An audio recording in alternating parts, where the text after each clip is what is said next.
Good evening students. सर्व शिक्षा अभियान के बाद हमारा जो नेक्स्ट टॉपिक है राइट टू एजुकेशन 2009 यानी शिक्षा का अधिकार। शिक्षा के अधिकार के लिए आरटीआई अधिनियम के तहत 1 अप्रैल 2010 को ये जो राइट टू एजुकेशन है ये लागू हुआ। इसमें सभी बच्चों को निःशुल्क और अनिवार्य शिक्षा का अधिकार दिया गया। ठीक है, जैसे कि हम पहले भी पढ़ते आए हैं कि जो इंक्लूसिव स्कूल थे उसमें जो विकलांग बच्चे हैं उन्हें नॉर्मल बच्चों के साथ पढ़ने का अधिकार दिया गया है। अब इस अधिनियम में उन विकलांग वाले बच्चों सहित बच्चों के निःशुल्क और अनिवार्य शिक्षा की व्यवस्था की है। विकलांग व्यक्ति जो है समान अवसर वाले हैं, अधिकारों की रक्षा की बात करते हैं, भागीदारी की बात करते हैं, मस्तिष्क पक्षघात मंदबुद्धि बहुविकलांग वाले व्यक्तियों के कल्याण के लिए राष्ट्रीय न्यास अधिनियम 1999 में ये उल्लेख है और ये विकलांगताएं आएंगी जिसमें अंधा, कम दृष्टि वाले, उपचारिक कुष्ठ रोग, बहरापन, मंदबुद्धि, मानसिक रोग, मस्तिष्क पक्षघात, ये सभी बच्चे आरटीआई के तहत जो अक्षमता और सीखने की अक्षमता की परेशानियों के जूझने वाले जो ये बच्चे हैं इन्हें 6 से 14 वर्ष तक निःशुल्क शिक्षा देने का अधिकार दिया गया। अब उन्होंने ये भी बात बोली कि जो ऐसे बच्चे हैं उन्हें पड़ोस के स्कूल में ही प्राथमिक शिक्षा की सुविधा की व्यवस्था करवाई जाए। ठीक है, सरकार ने सर्व शिक्षा अभियान के मानदंडों को भी आरटीआई अधिनियम 2009 की व्यवस्था की। उसमें सर्व शिक्षा अभियान में यह सुनिश्चित किया गया कि विशेष आवश्यकता वाले प्रत्येक बच्चे को, चाहे वह किसी भी प्रकार की विकलांगता से प्रभावित हो, उन्हें उनके उद्देश्यपूर्ण, उन्हें उनकी गुणवत्ता के अनुसार उनको शिक्षा दी जाए। ठीक है, इसलिए इस अभियान के अंतर्गत किसी को भी शिक्षा देने से इनकार करने का प्रावधान नहीं है। ठीक है बेटा, उन्होंने ये बात बोली है कि चाहे वो किसी भी कैटेगरी के हों, बट उनको उनके गुण के अनुसार, उनके गुणों के अनुसार शिक्षा दी जानी चाहिए। ठीक है, उसके बाद उन्होंने विशेष आवश्यकता वाले किसी भी बच्चे को शिक्षा के अधिकार से वंचित नहीं रखा जाएगा और उनकी पढ़ाई के लिए ऐसा वातावरण होना चाहिए जिससे उनको कोई सीख मिले, उनकी आवश्यकताओं के अनुरूप। अगर उनको किसी चीज़ की डिसेबिलिटी है तो उन्हीं आवश्यकताओं के साथ उन्हें एजुकेशन भी दी जाए। और सर्व शिक्षा अभियान में के विशिष्ट प्रस्ताव आने पर विकलांग बच्चों के लिए हर साल 3000 रुपये देने की व्यवस्था भी की गई और विशेष आवश्यकता वाले बच्चों के लिए बनाई जाने वाली जिला योजना में 3000 रुपये में से 1000 रुपये की राशि बच्चों की पढ़ाई के लिए लगाई गई, शिक्षक की सेवाओं के लिए रखी जाती है। और समावेशी शिक्षा के लिए सर्व शिक्षा अभियान के अंतर्गत बच्चों की पहचान, शिक्षा संबंधी औपचारिक मूल्यांकन, आवश्यकता के अनुरूप शिक्षा की व्यवस्था, आधारित शिक्षा योजना तैयार करना, सहायक उपकरण की व्यवस्था, इन सभी चीज़ों की जो मूल्यांकन है, आवश्यकता है, इन सब का सर्व शिक्षा अभियान के द्वारा जो प्रावधान किया गया है। विकलांग बच्चों के लिए 2009-10 में माध्यमिक स्तर पर विकलांग बच्चों के लिए समावेशी शिक्षा की योजना की गई। ठीक है, इस योजना के तहत 9वीं से 12वीं कक्षा तक के विकलांग बच्चों को समावेशी शिक्षा की सहायता दी जाती है कि वो किसी के साथ भी समान रूप में किसी भी स्कूल में आराम से पढ़ सकते हैं। और इस योजना के तहत सभी छात्रों को प्राथमिक शिक्षा के लिए पहले 8 वर्ष पूरे करने के बाद अगले 4 वर्षों की 9वीं से 12वीं तक की माध्यमिक स्तर की जो समावेशी शिक्षा है उन्हें अनुकूल वातावरण प्रदान किया जाएगा। ठीक है, उन्हें वैसा ही एटमॉस्फेयर देने की बात सर्व शिक्षा अभियान में की गई है।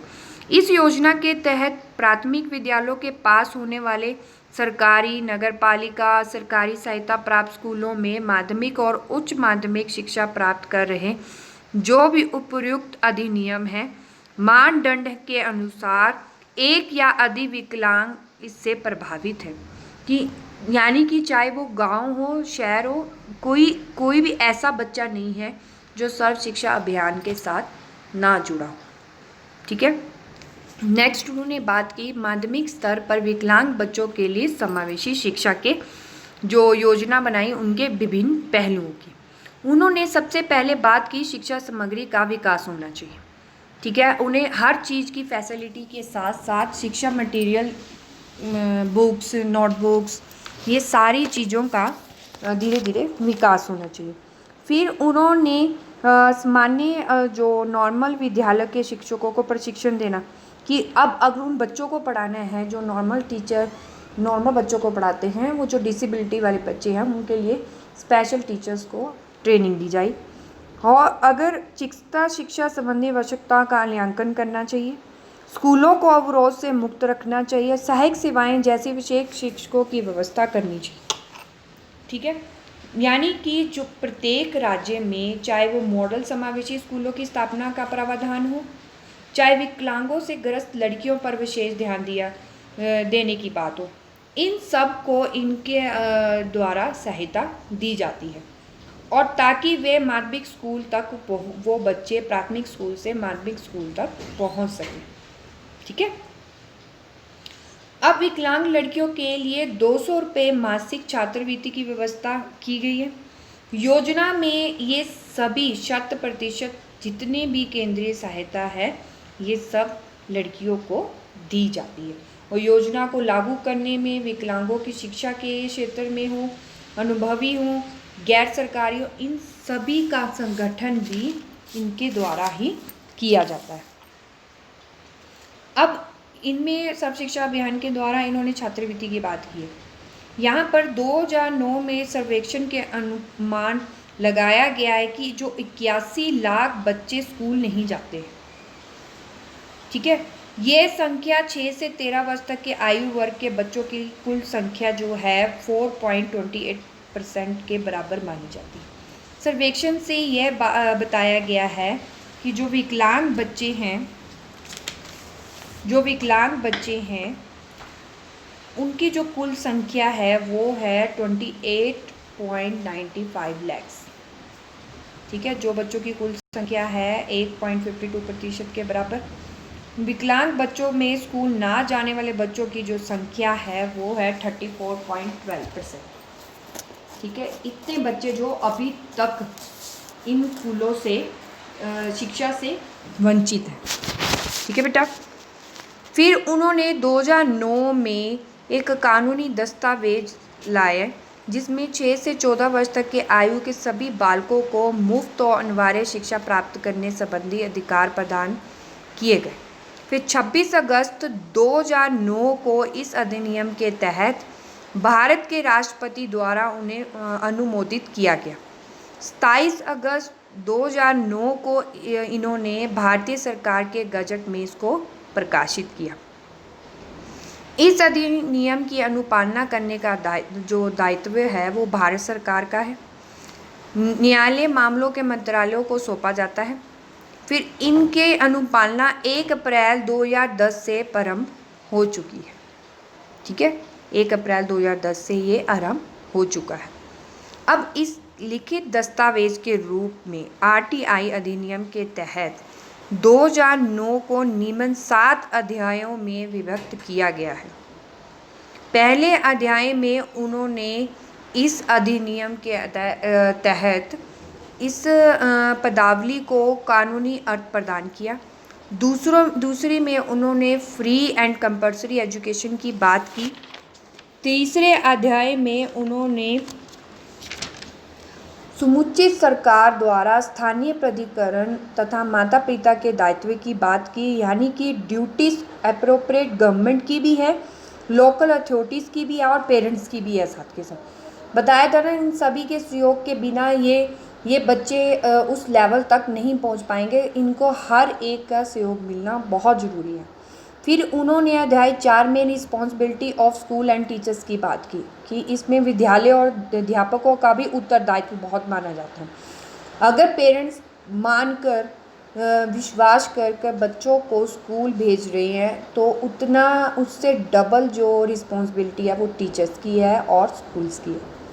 फिर उन्होंने अध्याय 5 में करिकुलम की बात की, ठीक है, कंप्लीट एलिमेंट्री एजुकेशन की बात की, पाठ्यक्रम तथा प्राथमिक शिक्षा का पूरा होना। फिर उन्होंने अध्याय 6 में बालकों के अधिकारों का संरक्षण किया।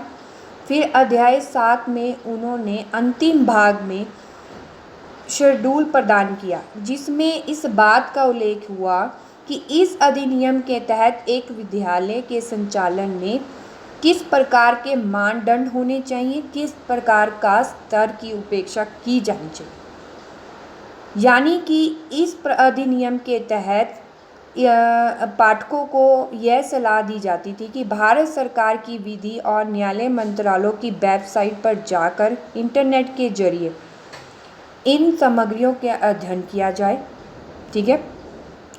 यानी कि जो भी इन्होंने एजुकेशन के बारे में ज्ञात करना है, बच्चों को करवाना है या खुद करना है, ये आप इंटरनेट के तहत उस चीज़ को देने का प्रावधान किया। इसका जो संबंध था अक्षमता युक्त बालकों की शिक्षा से था, यानी कि वो बच्चे घर बैठकर भी एजुकेशन ले सकते थे, ठीक है बेटा। अब उन्होंने नेक्स्ट जो बात की है वो इसी अधिनियम के तहत की है कि right of transfer to other school, अन्य विद्यालयों में स्थानांतरण होने का अधिकार। अगर किसी जो स्कूल में जो प्राथमिक शिक्षा को पूरा करने संबंधी प्रावधान नहीं है, क्योंकि उसमें अगर किसी स्कूल में उनमें प्राथमिक शिक्षा नहीं दी जाती है, तब बालक को किसी अन्य विद्यालय में जहां अल्पसंख्यकों जिन्हें किसी प्रकार की सरकारी अनुदान प्राप्त नहीं है, उन्हें छोड़कर बाकी सब में वह प्राथमिक शिक्षा समाप्त करने का अधिकार होगा। और यही बात तब लागू रहेगी जब किसी बालक को किसी कारण विशेष की वजह से अपने राज्य या दूसरे जिले में अन्य विद्यालयों में स्थानांतरण होने की आवश्यकता पड़ जाए। यानी कि बेटा इसमें ट्रांसफ़र की बात की गई है। अगर वो बच्चा डिसेबिलिटी चाइल्ड है, अगर वो किसी और ज़िले में पढ़ रहा है, एक विशिष्ट श्रेणी या वर्ग से संबंधित है, तो उन बच्चों को दूसरे राज्य में जाकर भी अन्य विद्यालयों में शिक्षा लेने का अधिकार है, ठीक है। नेक्स्ट जो उन्होंने बात की, समूची सरकार तथा स्थानीय प्राधिकरण की विद्यालय स्थापना संबंधी जिम्मेवारी, यानी कि ड्यूटी और appropriate government and local authority और एस्टेब्लिश्ड इन स्कूल। इस अधिनियम के तहत उन्होंने सरकार और स्थानीय प्राधिकरण की जिम्मेदारी बनती है कि वह क्षेत्रीय अधिकार के भीतर जहां विद्यालय नहीं है, इस अधिनियम के प्रभावी होने के 3 वर्ष के भीतर ही अपने क्षेत्र की सीमा के अंदर विद्यालयों को खोला जाए, वैसे विद्यालयों की स्थापना की जाए जहां पर प्राथमिक स्कूल की आवश्यकता है। फिर उन्होंने फ्री एंड कंपल्सरी एजुकेशन की बात की। इसमें 6 से 14 वर्ष तक के प्रत्येक बच्चे को नज़दीक के विद्यालय में निःशुल्क शिक्षा देने की बात की गई है। कानूनी अधिकार दिया गया है, किसी भी बालक को किसी भी प्रकार की कोई फीस नहीं, अन्य प्रकार का कोई ऐसा खर्चा नहीं करना है। उन्हें प्राथमिक शिक्षा ग्रहण करने और उसे पूरा करने में यानी कि उस चीज़ को पूरा करना है। यानी उन्हें ना तो स्कूल की फ़ीस देनी है और ना ही यूनिफॉर्म का खर्चा, ना ही पुस्तकों का, ना ही मिड डे मील और ना ही ट्रांसपोर्टेशन का खर्चा, ये सारा गवर्नमेंट देगी, ठीक है। और जो अक्षमता से युक्त किसी भी बालक को अधिनियम 1995 की धारा 2 के अंतर्गत आते हैं, इन बालकों को भी निःशुल्क और अनिवार्य शिक्षा, प्राथमिक शिक्षा देने का अधिकार दिया गया। ठीक है बेटा। नेक्स्ट उन्होंने बात की है वित्तीय तथा अन्य उत्तरदायित्व की साझेदारी। अब शेयरिंग ऑफ फाइनेंशियल की बात की है, अदर रिस्पॉन्सिबिलिटी की बात की है इन्होंने।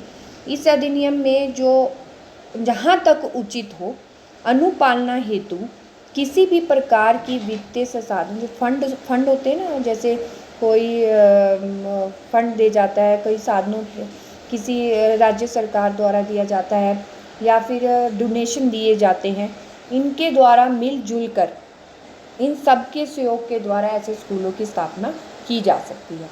माता पिता और अभिभावकों का दायित्व बनता है, ड्यूटीज बनती है कि वे अपने 6 से 14 साल तक के सभी बच्चों को नज़दीक के विद्यालय में प्राथमिक शिक्षा उपलब्ध करवाए हेतु उनमें एडमिशन करवाए, उन्हें दाखिला दिलवाए और 6 वर्ष के पूर्व अपने बालकों को स्कूल शिक्षा प्राप्त से पहले पहल करे और जिसकी व्यवस्था करना सरकार का दायित्व माना गया है। ठीक है। फिर उन्होंने नेक्स्ट जो बात की है वो की है सरकार द्वारा पूर्व विद्यालय शिक्षा की व्यवस्था कर। अब उन्होंने बोला कि जो 3 साल से बड़े बालक हैं उन्हें प्राथमिक शिक्षा हेतु तैयार करना है। ठीक है ना, प्री स्कूल्स जाते हैं ना, पहले बच्चे स्कूल जाने से पहले उनको प्री स्कूल भेजा जाता है।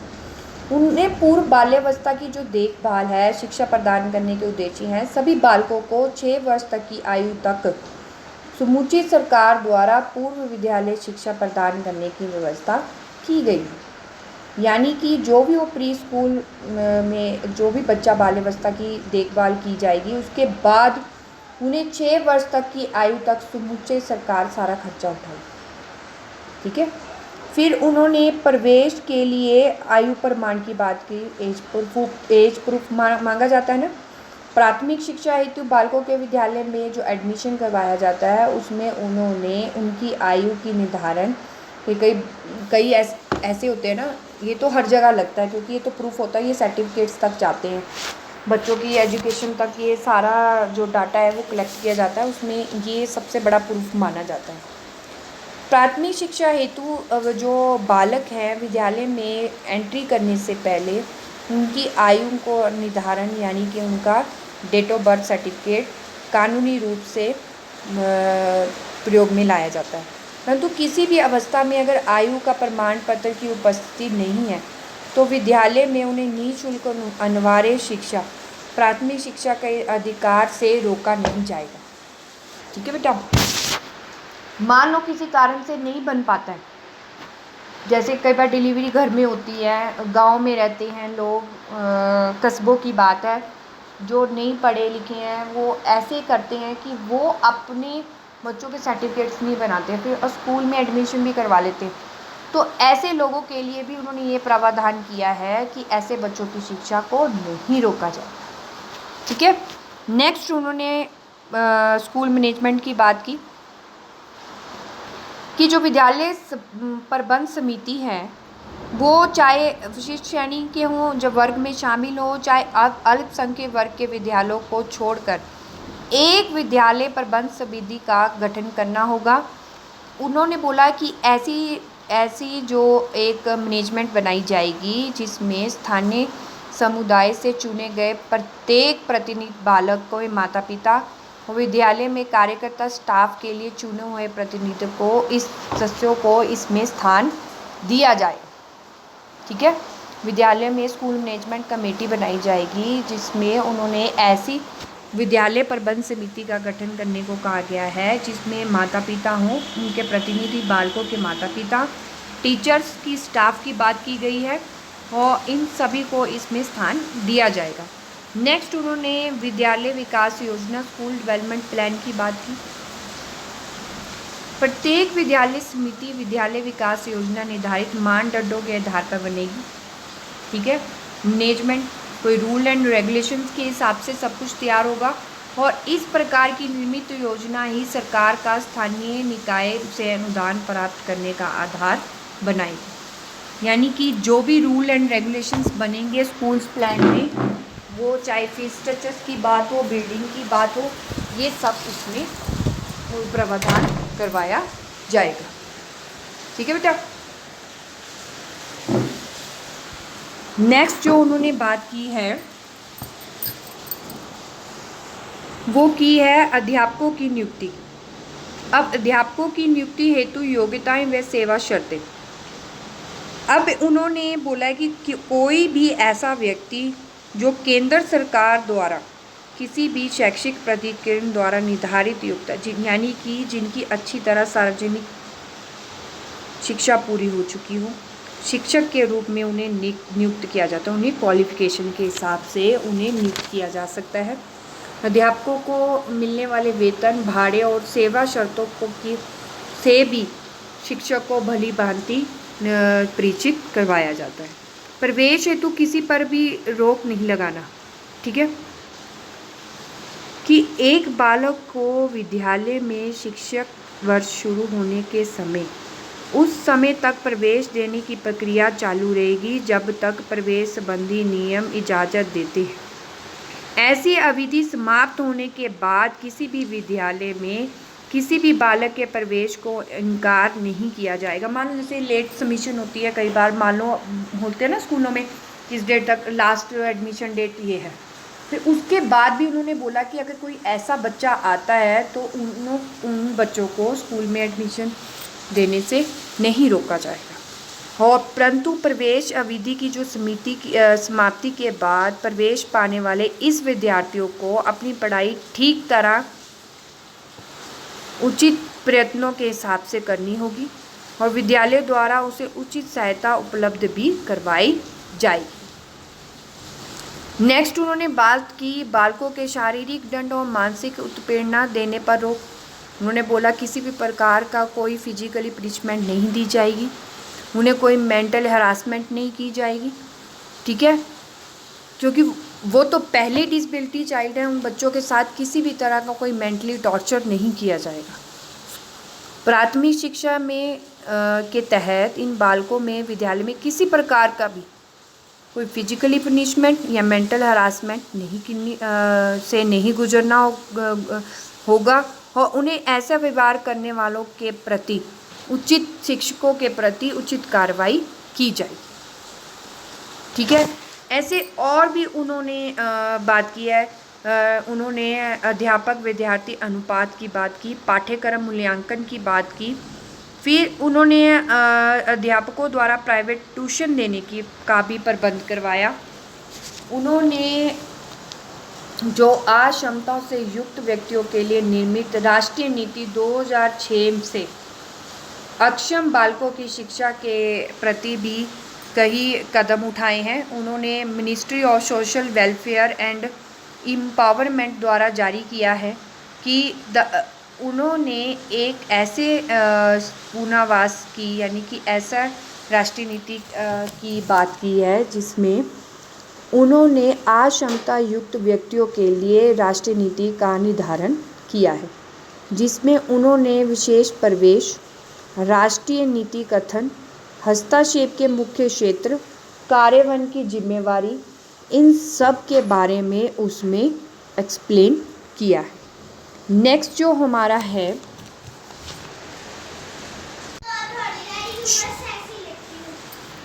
नेक्स्ट जो टॉपिक है उसमें उन्होंने समावेशी विद्यालय के लिए ढांचागत सुविधाएं व उपलब्ध फैसिलिटी और एक्सेसिबिलिटी फॉर इंक्लूसिव स्कूल की बात की। उनमें उन्होंने ये बात की है कि जो समावेशी विद्यालयों में विद्यार्थियों को सुचारू रूप से चलाने के लिए एक विषय वस्तु की छोटी से छोटी इकाई के बारे में सरल तरीके से पढ़ाया जाना चाहिए। अब छोटी से छोटी यानी कि हर एक चीज़ का स्टेप बाय स्टेप उनके साथ फॉलो होना चाहिए। समावेशी विद्यालय में विशेष सुविधाओं की आवश्यकता होती है, तो ऐसे विद्यालय की स्थापना करने के लिए उसमें उचित रूप से उनको चलाने के लिए सर्वप्रथम महत्वपूर्ण आवश्यकता इस बात की है कि उसे सभी प्रकार के संसाधनीय सुविधाएं जैसे उसको भवन, भौतिक सुविधाएं, संसाधन, ये सभी से उनको सुसज्जित करवाया जाए। ठीक है बेटा। यानी कि उनसे किसी प्रकार का कोई भेदभाव ना करवाया जाए। अगर हम इंक्लूसिव विद्यालय की बात करें तो उसमें अगर हम बच्चों को बुला रहे हैं, गवर्नमेंट अगर बच्चों को शिक्षा दे रही है, तो अगर कोई विकलांग है जो चल नहीं सकते हैं या देख नहीं सकते हैं, सुन नहीं सकते हैं, या कुछ ऐसी डिसेबिलिटी है, तो उन बच्चों को उन्हीं के हिसाब से सारी फैसिलिटी उनको देनी होगी। अब विद्यालय में सभी जो अधिगम कार्यस्थल है, जैसे कक्षा कक्ष, सभा भवन, प्रयोगशाला, कार्यशाला, खेल के मैदान, कैंटीन, बालक बालिकाओं के सामान्य कक्ष, सभी जगहों में विद्यार्थियों के लिए पर्याप्त स्थान होना चाहिए बैठने के लिए, कार्य करने की सुविधाएं होनी चाहिए। ठीक है, जैसे कि अक्षमता युक्त विद्यार्थियों को उन स्थानों पर आने जाने में किसी प्रकार की कोई भी तकलीफ नहीं होनी चाहिए। विद्यालय भवन का जो निर्माण इस प्रकार से किया जाना चाहिए कि उनके जो रास्ते हैं वो सीढ़ी नुमा नहीं होने चाहिए। मान लो कोई चल ही नहीं सकता, व्हील चेयर पे आता है या कुछ ऐसा, तो उनके लिए वैसे थोड़ी स्लाइड टाइप रास्ता होना चाहिए। और ऐसे अक्षमता युक्त और क्षमता रहितों के एक कक्ष से दूसरे कक्ष में जाने में किसी प्रकार की कोई बाधा नहीं आनी चाहिए। ठीक है, उन्हें कार्य संबंधी अनुभवों की आवश्यकता रूप से उपलब्ध करवानी चाहिए। ऐसे बच्चों के लिए हर तरह की, चाहे वो श्रव्य हो, दृश्य हो, सभी ऐसे युक्त बच्चों को सभी प्रकार की जो भी फैसिलिटी है उनको देनी चाहिए। अब ऐसे समावेशी विद्यालयों की व्यवस्था के लिए यह सब उचित समय पर उचित रूप से उपलब्ध होना चाहिए। उसके लिए सबसे पहले प्लानिंग की जाती है। सबसे पहले आएगा हमारा फर्स्ट पॉइंट, वो आएगा टाइम टेबल। सारा दिन नहीं हम बच्चों को बिठा सकते अपने पास, सारा दिन उनको पढ़ा भी नहीं सकते हैं, इसलिए टाइम टेबल होना बहुत ज़रूरी है। ऐसे बालकों के लिए अधिक समय तक ध्यान केंद्रित नहीं कर पाते हैं, ये आप भी जानते हैं, चाहे वो नॉर्मल भी हों, वो सारा दिन नहीं पढ़ सकते हैं। तो सामान्य बालकों के साथ प्रगति और समर्था का अनुभव करते हैं। इसके लिए समय सारणी का निर्धारित होना बहुत ज़रूरी है। जो समय सारणी टाइम टेबल है उसकी फ्लेक्सिबल होना चाहिए, बदलता रहना चाहिए।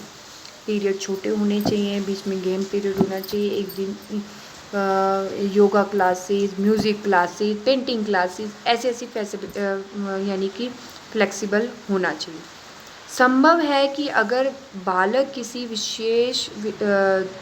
विषय विशेष समस्या को समझने और सीखने में असामान्य रूप से अधिक समय ले रहा है, कभी किसी विषय को निर्धारित पीरियड में पढ़ने में अरुचि दिखाए, तो ऐसे बच्चों के लिए समय सारणी बनाते समय इन बालकों की आवश्यकता के अनुरूप कार्य करना चाहिए। कि ऐसे बच्चों को ध्यान में रखते हुए भी टाइम टेबल बनाना चाहिए। ठीक है, ताकि उन्हें उचित महत्व, स्थान और समय मिले, और इसका ध्यान हमें रखना चाहिए। नेक्स्ट जो है एग्जामिनेशन सिस्टम की बात करें, परीक्षा प्रणाली कैसे होनी चाहिए? दोषपूर्ण नहीं होनी चाहिए। ठीक है, बालकों के पिछड़ेपन के लिए उत्तरदायित्व होती है। जैसे सभी प्रश्न पत्रों का आत्मनिष्ठ होना चाहिए, मिलते जुलते होने चाहिए आपस में। परीक्षा में पाठ्यक्रम से बाहर की विषय वस्तु पर प्रश्न पूछ लेना, प्रश्न पत्र की भाषा की अस्पष्ट होना, बालक को प्रयुक्त देने के लिए पर्याप्त समय ना मिल पाना, यानी कि उत्तर पुस्तिकाओं का मूल्यांकन में कोई लापरवाही ना होना। ठीक है, यानी कि हर आयु वर्ग और अक्षमता वाले बालकों को उनके अनुसार उपलब्ध का आधार बनाना। ठीक है, प्रशिक्षकों को चाहिए कि जो पिछड़े वर्ग के शिक्षक उपलब्ध परीक्षा लेते हैं, इन सब बातों का ध्यान रखें। जो प्रश्न पत्र हैं वो अधिक ऑब्जेक्टिव बनाए जाएं, सरल और स्पष्ट बनाए जाएं। ठीक है, ताकि जिन बच्चों की सीखने की जो गति धीमी है, उनको अच्छे से वो जो प्रश्न पत्र हैं वो समझ आ सके। ठीक है बेटा, नेक्स्ट जो है